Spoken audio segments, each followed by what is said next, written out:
后来继续来讲金蕉，最近是大败市，有人伫面册来碰文章，讲有投保到金蕉保险的金蕉农，这回一定会趁钱，甚至来质疑讲，这是摕纳税人的血汗钱来保障到金蕉农的收入。金蕉农安尼互讲是感觉真冤枉，讲哦，莫讲会当趁钱啦，参这个财政的成本都补袂转来。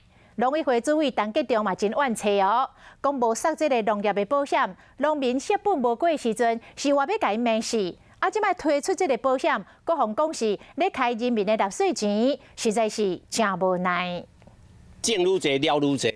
挂一间了一间，因为无风台大丰收，对蕉农来讲嘛袂欢喜，因为败价。种下去到收成要280块，啊，我这路金蕉今年买起来头前200通。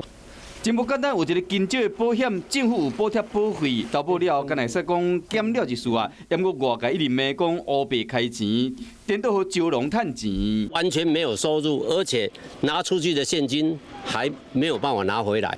蕉农唔知讲是安怎算的，是安怎投保了因有赚，对来讲安怎做拢了。来举办这个香蕉收入保险。不是更可以确保所有的香蕉农的收入吗？为什么有特定的媒体跟特定的网络在操作的时候，就影响我们对农民的照顾？农委会主委真无奈，伊讲若无杀保险，会互农民骂，一个杀工钱乌白开。